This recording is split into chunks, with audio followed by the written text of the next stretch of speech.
अस्सलामुअलैकुम। मोहम्मद अज़हर सिद्दीक अपने programme political diaries के साथ हाजिर खिदमत है। 5 अगस्त बरोज़ जुमा सुबह 7 बजे आप ये प्रोग्राम देख रहे होंगे। इमरान खान साहब का बड़ा कामयाब गैदरिंग, और ये देखें, ये बड़ी बदमाशी लगाई, कंटेनर खड़े कर दिए। उन्होंने कहा नहीं कोई बात नहीं, एहतजाज करना, ये ले वहाँ एहतजाज कर दिया। आज का यानी कल का ये एहतजाज इलेक्शन कमीशन के ख़िलाफ़ था। अब इलेक्शन कमीशन किस हद तक जाता है मामले में वो आप समझ सकते हैं। इलेक्शन कमीशन के लिए लम्हा फ़िक्रिया है, और बजाय ये कि रेफरेंस दायर किया जाए उन्हें ख़ुद ही घर चले जाना चाहिए, ये मैं समझता हूँ। आवाम भी ये चाहती है। ओवरसीज़ पाकिस्तानी तो बहुत नाराज़ हैं। वो तो मैंने जैसे रात को भी बताया कि वो इनके अगेंस्ट डेफमेशन, फिर इनकी डिसक्वालिफिकेशन से मुराद ये नहीं है, बेसिकली इम्पीचमेंट कह दें आप, जुडिशल काउंसिल के पास जाना चाहते हैं। रात को मैंने बता दिया था, असलम मलिक साहब ने उनकी तरफ से लिखा है लेटर दोबारा रेफरेंस के हवाले से। जुडिशल काउंसिल का किरदार आप लोगों के सामने, मैं किरदार का लफ्ज़ नहीं, लेकिन अभी तक तो आपके सामने जस्टिस काजी फायज़ा के केस में जो कुछ किया है आप लोगों के सामने है। यानी मेरिट पे आए, डिसाइड करें, यानी रेफरेंस लेना है वापस नहीं लेना, क्यों इन कंट्रोवर्सीज में पढ़ते हैं। आदमी को सुरखरू होना चाहिए। और वहाँ मैं फिर आप लोगों के सामने जो ऑपरेटिव पार्ट है सुप्रीम कोर्ट का, जिसमें वो बड़ी अमाउंट्स बड़ी वजाहत के साथ आ चुकी, बड़ी वजाहत के साथ अकाउंट में आना, और वो डिक्लेयर नहीं किया। इखलाक हुसैन का केस भी बैकग्राउंड पे साथ चल रहा है कि जिसमें उन्हें जाना पड़ गया था। यहाँ मिसेस सरीना ईसा, जिनका स्पेनिश नाम है, स्पेनिश नाम के नाम पर प्रॉपर्टीज़ खरीदी गई और डिक्लेयर नहीं थी। इनकम टैक्स पे भी डिक्लेयर थी। इनकम टैक्स की पहली रिटर्न है, मैं बार बार दोहराता हूँ, ये 2020 में रेफरेंस के बाद फाइल की गई। मैं सिर्फ ओवरव्यू देना चाहता हूँ। यहाँ एक सवाल है बहुत, यानी आज बात हो रही है सीनियरिटी के प्रिंसिपल को सामने रखते हुए, लोग सवाल करते हैं बार में कि जस्टिस काजी फायज़ा को बराह रास्त चीफ जस्टिस क्यों लगा दिया गया था सुप्रीम बलूचिस्तान हाई कोर्ट का। क्या ऐसी खास चीज थी, क्या ऐसे बेसिस थे कि उन्हें chief justice Balochistan high court लगाया गया। 109 जजेस, 105 जजेस निकले, फिर जजेस की भर्तियां हुई। बहुत से सवालात हैं उसके ऊपर, आज भी बहुत से सवालात थे। और जजेस की सीनियरिटी का सुप्रीम कोर्ट में आने का कोई प्रिंसिपल नहीं है, लेकिन बड़ी तकलीफ हुई। ये ऑपरेशन रजीम के चेंज में ही हुआ है। कैसी नालायक गवर्नमेंट लेके आए, मैं आगे भी बताऊंगा कि उस नालायक गवर्नमेंट का हाल क्या है। उन्होंने हर इदारे को तबाही की तरफ ले गए हैं। बड़ी ये खबर है, वो मैं प्रोग्राम के आखिरी हिस्से में वो शहबाज शरीफ की वज़ीर आज़म और सदर पाकिस्तान की जनाजे पे जाने के हवाले से क्या कुछ हुआ, या क्या इस वक्त शहबाज शरीफ के लिए क्या मसाइल पैदा हुए हैं।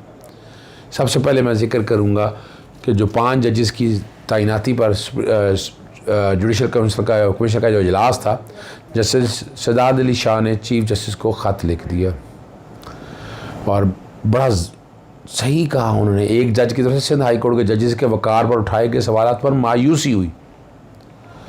सिंध से 2 वकला की राय पर इन्हिसार करके जजेस के किरदार पर सवाल उठाया। यानी ये तो बात गलत है ना जी। क्या ताल्लुक़ है उन लोगों का वकला का? ये इदारा इसलिए बनाया कि आप अपना माइंड इस्तेमाल करें।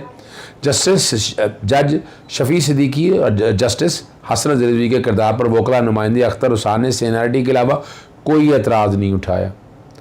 2 साबिक चीफ जस्टिस इस वक्त जुडिशल कमीशन के रुकन हैं। सुप्रीम कोर्ट में जुडिशल कमीशन मेंबरान के अलावा 2 मौजूदा जजेस भी सिंध हाई कोर्ट से हैं। सिंध हाई कोर्ट के जजेस से किरदार से मुतालिक सवाल इन जजेस से पूछे जा सकते थे। जस्टिस सजाद अली शाह ने चीफ जस्टिस पाकिस्तान ने सिंध हाई कोर्ट की शोहरत जजेस की शोहरत ख़राब होने पर इक़दाम का मुतालबा कर दिया। पूरे उन्होंने कहा जी एतमाद से कहता हूँ कि सिंध हाई कोर्ट के तजवीज़ का जजेस के वक़ार पर कोई शक नहीं। मैं 100% इस बात से इत्तफाक करता हूँ। क्यों ऐसी कंट्रोवर्सी, क्यों डिवाइड शो की जा रही है? और ये सारी कंस्पिरेसी के पीछे मौजूदा गवर्नमेंट है, वो बेनिफिशियरी भी है कहीं ना कहीं इस हवाले से। एक या दो वकला पर राय कायम करना अफसोसनाक है और इससे सिंध हाई कोर्ट के जजेस की शोहरत को नाकाबिले तलाफी नुकसान पहुंचा है। और चीफ जस्टिस अपने तमाम तर इख्तियारात को इस्तेमाल करते हुए सिंध हाई कोर्ट के जजेस की शोहरत वापस करने के इक़दाम करें। सिंध हाई कोर्ट जजेस अपनी मेरिट के ऊपर नामजद हुए, कोई दरख्वास्त नहीं उन्होंने की। अटॉर्नी जनरल ने सिर्फ जुडिशल कमीशन इजलास मुलतवी करने की दरख्वास्त की थी। इजलास के दौरान जब एक जज ने नामजद जज के नाम वापस लेने की दरख्वास्त की तो अटॉर्नी जनरल ने कहा नहीं, बस मुलतवी कर दें, रवा मैं रिटायर हो रहा हूँ, इसलिए अगले जुडिशल कमीशन इजलास का हिस्सा नहीं हूँगा। अगर जुडिशल कमीशन इजलास में ये ख़त, जुडिशल कमीशन इजलास में ये जो ख़त है ना, रिकॉर्ड पर लाया जाए। अब क्या है, आप समझ सकते हैं कि जो एक ग्रुपिंग की शक्ल दी जा रही है। साबका चीफ जस्टिस इफ्तिखार मोहम्मद चौधरी साहब के कई कारनामों में बहुत से कारनामे हैं, मैं उसमें कोई बात नहीं करना चाहता, लेकिन हम सबको ये सोचना है।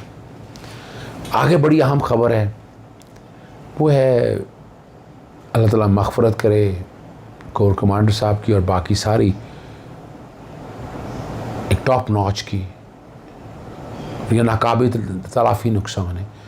जनाजे में शिरकत के लिए सुप्रीम कमांडर तो सदर पाकिस्तान है, लेकिन शहबाज शरीफ ने पंगा लिए रखा उसमें, और कि मैं जाऊंगा। अब एक ही फंक्शन में दो तो नहीं जा सकते ना, ये एक प्रोटोकॉल है। और ये ज़बरदस्ती जो है, शहबाज शरीफ वहाँ पहुँच गई और उसका नुकसान यह कि शिकायत लगाएगी। और वहाँ पाक फ़ौज की आला क़यादत मौजूद थी, मुझे वहीं के एक दोस्त ने मुझे बताया है वहाँ पर कि कोई लिफ्ट नहीं करवाई गई इनको। Chief of the army staff अपनी जगह पर खड़े थे, बाकी भी सारे रहे थे।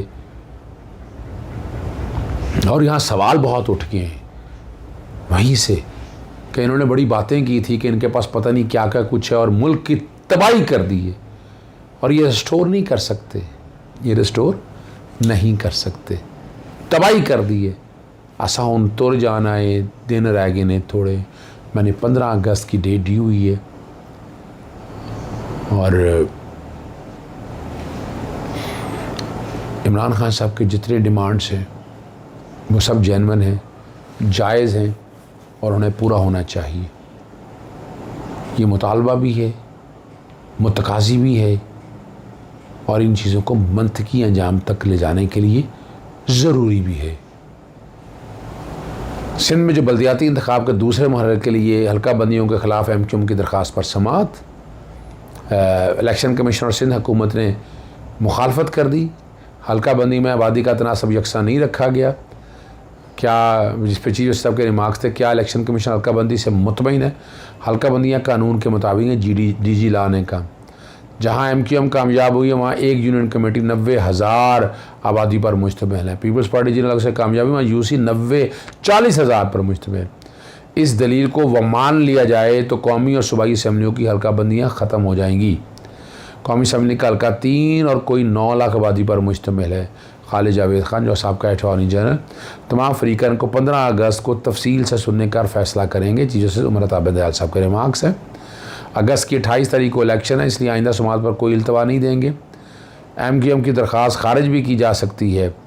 पहले मरहले में कामयाब होने वाले नुमाइंदों को फ़रीक बनने की दरख्वास्तें मंजूर, और हल्का बंदियाँ कानून जो उन्होंने कहा वो सामने रख दिया है। इलेक्शन कमीशन ने बहरहाल ये बता दिया कि उन्होंने तमाम हल्का बंदियाँ मुकम्मल कर ली हैं और इंतखाबात किसी वक्त भी कराए जा सकते हैं, हम तैयार हैं। सिंध हाई कोर्ट में बड़ा अहम इशू है ये। कराची के इलाके गुलबर्ग से 13 साल बच्ची की बाजियाबी से मुतल्लिक दरख्वास्त की समाअत। तफ्तीशी अफसर की सख्त सर्जिश हुई।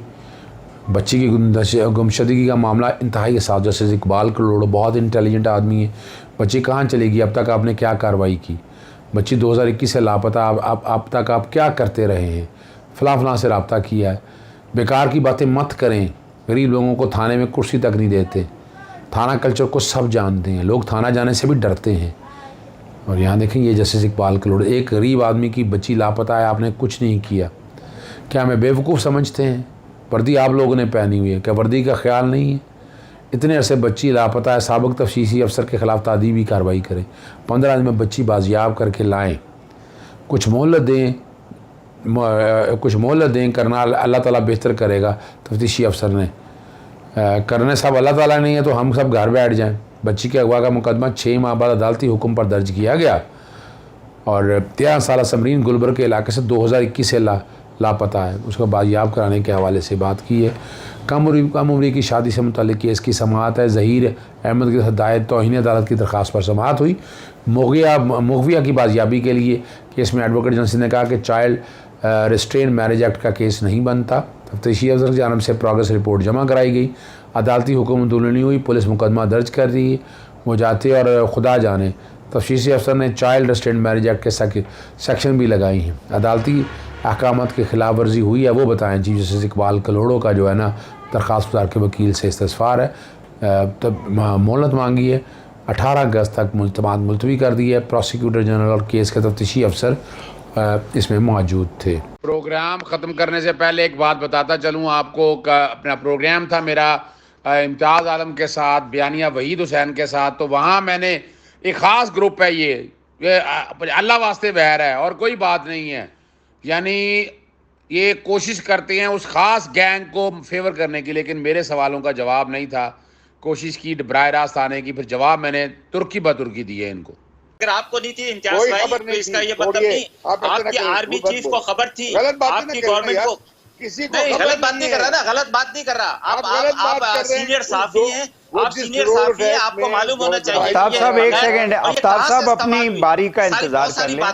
आफ्ताब साहब अपनी बारी का इंतजार करें। ऐसे बात को मिसलीड करते हैं भाई, जवाब वो भाई सीरियस सियासी जमातों के नुमाइंदे या पाकिस्तान पीपल्स पार्टी या नून लीग के नुमाइंदे हैं वो, उसमें ऐसी क्या बात है? आप छोड़े ना, लेकिन ना कानून पता हो ना आइन पता हो, और कानून और आइन की तशरीह करें। आपको भी कानून तो पता नहीं है। अजहर सदीक साहब, अजहर सदीक साहब प्लीज, आप अजहर सदीक साहब, ऐसा नहीं होता। आप आपकी बड़ी रिस्पेक्ट है। अजहर सदीक साहब, अजहर सदीक साहब, आफ्ताब साहब प्लीज। मैं इम्तियाज साहब को आपसे ज्यादा जानता हूँ। चलें ठीक बात है, आप थोड़ा वेट कर लेना। जानता हूँ आप अपनी अजहर सदीक साहब आप अपनी बारी पे बात कर लीजिएगा, आप अपनी बारी पे प्लीज। आई थिंक जी इम्तियाज साहब प्लीज कंप्लीट करें। तो किया है इसके ऊपर जरा काइंडली कमेंट कर दें। 50 करोड़ से नीचे का कोई जुर्म नहीं है। आफ्ताब साहब सिर्फ 1 मिनट इजाजत दीजिएगा। देखिए इस दस्त की स्याही में हमें बड़ा वक्त गुजर गया है। नवाज शरीफ और नवाज शरीफ की बेटी ने 5 जजेस के बारे में क्या क्या अल्फाज इस्तेमाल किए, उस दिन मैंने तो नहीं किसी से सुना कि कंटेम्प्ट हुई। हमने नैब के कवानीन में ऐसी तरामीम कर दी कि नैब को 0 कर दिया, हमने तो नहीं सुनी कि खराब हो गया। ECL में से बदमाशों चोरों चौकों के नाम निकाल दिए गए, हमने तो कहा बिल्कुल ऐसा कुछ नहीं हुआ। देखिए बड़ा मुश्किल काम है। आइन में आर्टिकल 4 और 5 हैं। तौहीन अदालत में 3 लोगों को सजाएं हुई थी, नवाज शरीफ के करीबी लोगों में से। और जो वो फैसला कहना जी फैसला किसने कहा कंट्रोवर्शियल फैसला, आर्टिकल 62(1)(f) की इंटरप्रिटेशन किसी को नहीं आती तो वो इस तरह करे, आईने पाकिस्तान उर्दू अंग्रेजी वगैरह में रखकर जरा समझ लेने को, अच्छे वकीलों से रब्ता कर ले, फिर वो समझ आ जाएगी। इतना मुश्किल काम नहीं है, बड़ा मुश्किल है। आप जब बात कर रहे हो आप बात करें आइन और कानून की पासदारी की। आज एक बदनीति के लफ्ज पे आ गया याद के जनाब तौहीन अदालत हुई, यहाँ क्या क्या अल्फाज इस्तेमाल कितने, मैंने इनके मुंह से अल्फाज सुने, हमने नहीं सुने। हम बात बड़ी सीधी सी कर रहे हैं। हम मिसाल के तौर पर इमरान खान साहब की पार्टी ने, आपको पता है, बाहर से पैसा लेके यहाँ पर इस मुल्क में अनारकी फैला दी। खुदा रहा, फॉर गॉड सेक, पैसा तो वो लेके आए थे जिन्होंने आके यहाँ गवर्नमेंट टॉपल की थी, जिन्होंने आके लोगों को वोट खरीदे थे, जिन्होंने आके वोट ऑफ नो कॉन्फिडेंस लेके आए थे। आज बड़ा दुख लग रहा है ना ऑपरेशन रजीम चेंज पे अमेरिकन के साथ। हमें भी पता है तो हुसैन हक्कानी के साथ हमारे यहाँ कई बैठे लोग जो साउथ एशियन पता नहीं क्या क्या, उन लोगों के साथ क्या ताल्लुकात है, छोड़े उन चीजों में नहीं पढ़ना। हमें अब जातियात से छोड़ के मुल्क के हवाले से आए। बात बड़ी सिंपल मैं बताता चलूं, आइन और कानून की पासदारी करें। दरवाजा खोला है ना इन्होंने, अब दरवाजा खुला है तो इस कीचड़ में इनके पांव भी आने हैं, ये ज़हन में रखिएगा। यानी आप बैठकर अपना एक एजेंडा लेके आए हैं, उस एजेंडे को इंप्लीमेंट क्या हो रहा है सुन ले मेरे से। ये डील की तैयारी हो रही है। नवाज शरीफ ने बंदे वहां बैठाए हुआ कि बैठ के भाई मेरे केसेस खत्म कराओ, नहीं तो तुम भी मारे जाओगे। और उसके लिए जो लाम काम कर रहे हैं आने वाले दौर में आ जाएगा। यानी हमें भी समझ आ रहा है ये क्या कुछ हो रहा है। इस मुल्क में आइन और कानून की अगर हुक्मरानी हो रही होती तो ये 2.5 महीने में इस कौम का सत्यानाश करते हैं। डॉलर कहां चला गया, पेट्रोल कहां चला गया, महंगाई कहां चली गई, और नैब के कानून का सत्यानाश कर दिया, पर्सन स्पेसिफिक कर दिया। उससे बेहतर है नैब के कानून को नदी की टोकरी में आग लगा के फेंक दें आप। फौजदारी कानून ही काफी है। यूएन कन्वेंशन और करप्शन को तोड़ा इन लोगों ने। यानी रह गया यहाँ पर, यानी जज भी अपनी मर्जी से लगाए। अभी रिसेंटली लाहौर में नैब की कोर्टों में नए जज लगाए गए हैं। वो नए जजों में जितने इनके पॉलिटिकल केसेस सारे वहां ट्रांसफर हो गए। खुदारा क्या करना चाह रहे हैं आप लोग? ये 66 सियासतदानों ने जिनके नैब के केसेस हैं, इन्होंने मुल्क को यरगमाल बना लिया भाई। बहुत शुक्रिया आज़र सदीक साहब आपका, आफ्ताब जहांगीर साहब, इम्तियाज आलम साहब, तीनों मानों को बहुत बहुत के अंदर रेफरेंस जो भी होगा पार्टी के खिलाफ। मुझे काइंडली ये बता दें कि इस स्टेज के ऊपर हुकूमत जो है ये काम कर सकती है? बुनियादी तौर पर तो इलेक्शन कमीशन ने ये फैसला वहां भेज के बदनीति का इजहार कर दिया है। यानी असूली तौर पर तो ये एक शोक का नोटिस है, लेकिन इसको वो शक्ल एक ऑर्डर की दे रहे हैं। ठीक है। पॉलिटिकल पार्टीज ऑर्डर 2002 के आर्टिकल 6 के मुताबिक ये प्रोहिबिटेड फंडिंग का मामला है। और प्रोहिबिटेड फंडिंग के अंदर आपने सिर्फ कंपनीज, लफ्ज जो मैं बता रहा हूँ, जो लफ्ज वहां इस्तेमाल हुए हैं, प्राइवेट लिमिटेड कंपनीज, फर्म वगैरह, उनके अकाउंट के ऊपर आपने ऑर्डर पास करना है। लेकिन इलेक्शन कमीशन अपने इख्तियारात तजावुज करता हुआ वो बाकी मामला तक भी पहुंच गया। ये और सिर्फ आर्टिकल 6 की इंटरप्रिटेशन के हवाले से। अच्छा अजहर साहब, मैं यहाँ पे काइंडली अगर इजाजत हो, ये 351 जो कंपनियां हैं, इसको किस जिम्रे में आप लाएंगे? ये जो आप बात कर रहे हैं, क्या उस जिम्रे में नहीं आता ये? मैं बताता चलता हूँ। यानी आर्टिकल 17 के मुताबिक जो है ना, एक इनफरादी आदमी जो है ना, ये कंपनियां, प्राइवेट लिमिटेड कंपनियां या कंपनी, ये पॉलिटिकल पार्टी नहीं बना सकते, ये इंडिविजुअल अफराद के हवाले से है। तो उसी को सामने रखते इन्होंने कंट्रीब्यूशन में भी ऑर्डर, पॉलिटिकल पार्टी ऑर्डर के आर्टिकल 6 में ये कह दिया। मेरी जाती राय के मुताबिक अगर आप देखिए तो ऑर्डर 6 जो है वो आर्टिकल 17 के मुतसादम है। यानी पार्टी मेंबर तो नहीं बन सकते, लेकिन कोई कंट्रीब्यूशन देना चाहे तो वो इनफरादियत से आगे चलना था। मैं जो आपको बात जिस तरफ मैं लेके जाना चाहता हूँ, वो मामला ये है कि एक कंफ्यूजन क्रिएट की जा रही है। पहले तो फॉरेन फंडिंग और प्रोहिबिटेड फंडिंग का मामला था। तो ये प्रोहिबिटेड फंडिंग में सिर्फ इलेक्शन कमीशन जा सकता था। कहां तक? वो सिर्फ और सिर्फ जा सकता था कंपनियों की मामला था। कंपनी अगर कोई है ऐसी, मिसाल के तौर पर, तो उनका कन्फिस्केट किया जा सकता है। लेकिन वो वजाहत लेना पहले बहुत जरूरी है। वजाहत वो रूल्स में ले रहे हैं। यानी पहले ऑर्डर में करके कि जनाब ये अपना आर्टिकल 6 का इतलाक हो गया। ये आर्टिकल 6 आइन का नहीं है, पॉलिटिकल पार्टीज ऑर्डर 2002 का है। उसका इतलाक हो गया। क्या ये वाला पैसा वो ट्रांसफर करें या ना करें गवर्नमेंट अकाउंट में, तो ये एक लेखूना है। उसमें बहुत सारी चीजें उन्होंने बता दी जो बज़ाहिर ये नजर आ रहा है कि बादियों नजर में बहुत। अभी आपने कई लोगों के बयानात देख लिए हैं जिन्होंने बयानात दे दिए कि उनको नॉन पाकिस्तानी डिक्लेयर किया हुआ है, वो पाकिस्तानी है, ड्यूल नेशनल है, इसमें कोई शक नहीं है। तो ये वो सारी चीजें रिकॉर्ड के ऊपर आ चुकी हुई हैं। और बज़ाहिर जो नजर आ रहा है कि इलेक्शन कमीशन जो है वो एक जान के रास्ता फराहम कर रहा है कि वो आर्टिकल 17 का इख्तियार फेडरल गवर्नमेंट ने आर्टिकल 17 का इख्तियार इंडिपेंडेंट करना है। यानी उसके लिए इलेक्शन कमीशन का कोई फैसला होना या नहीं होना चाहिए था, वो जरूरत नहीं थी। और उसमें integrity and security of Pakistan, ये दो बातें सॉवरेनिटी के हवाले से कि पाकिस्तान की सालमियत पे खतरा हो तो ऐसी पॉलिटिकल पार्टीज को बैन किया जा सकता है। और उसकी एक लॉजिक भी है। मिसाल के तौर पर तहरीक इंसाफ ने इल्जाम लगाए कि उनकी जमात को बाहर से पैसा आके टॉपल किया गया। यानी ये तो आप कह सकते हैं कि ये फॉरेन फंडिंग में या पाकिस्तान की सियासी जमात को गिराने के लिए इख्तियार इस्तेमाल किया। पाकिस्तान तहरीक इंसाफ के ऊपर कोई भी एक ऐसा इल्जाम नहीं आया। मिसाल के तौर पर प्राइवेट लिमिटेड कंपनियों के पैसे भी तो हैं, लेकिन क्या उन्होंने वो पैसा कहीं इस्तेमाल किया इस काम के लिए? तो जवाब है नहीं इस्तेमाल किया। और एक और जो कंफ्यूजन साथ साथ वो क्रिएट कर रहे हैं, मैं चाहूंगा कि वो भी साथ आपको बता दूं। ये फैसला हाई कोर्ट में चैलेंज हो सकता है। इसी तरह पॉलिटिकल पार्टी ऑर्डर का ऑर्डर 6 जो है वो भी चैलेंज हो सकता है। ये जो कि शोकाज है, अगर ये ऑर्डर माना जाए तो ऑर्डर सस्टेनेबल नहीं है, अगर शोकाज माना जाए इसको तो इसका जवाब देना बनता है। अब जो आगे अगली जो बात आनी है वो सामने जो कंफ्यूजन क्रिएट करने के लिए कि जनाब ये 13 आर्टिकल के अंदर ये है कि एक सर्टिफिकेट देना है अपना पार्टी लीडर, ये लफ्ज इस्तेमाल हुए हैं वहां पर। वो सर्टिफिकेट ये देना है कि जो आप इंफॉर्मेशन पहुंचा रहे हैं इंफॉर्मेशन ठीक है या गलत है। इस इंफॉर्मेशन को आर्टिकल 62(1)(f) से जोड़ना मैं तो समझ से बाहर है कि एक इनफरादी आदमी ने जब नॉमिनेशन पेपर दाखिल करने हैं उसके अंदर जो चीजें बतानी है वो उसका जवाब दे। मिसाल के तौर पर अगर वो पार्टी, लेकिन नजर साहब वो ये कहते हैं कि अगर एक शख्स जो है बेटे से तनख्वाह न लेने पे आपने उसको लाइफ लॉन्ग जो है डिस्क्वालिफिकेशन कर दिया है, यानी he can not be a part of any electoral process Nawaz Sharif साहब, तो फिर इस मामले के अंदर तो देखें ना, आपने 16 अकाउंट्स हाइड कर दिए, फिर उसके बाद करोड़ों रुपए जो है उनकी कोई अकाउंटेबिलिटी नहीं है, कोई पता नहीं है किसने कहाँ इस्तेमाल किए, तो ये सवालात तो उठते हैं ना।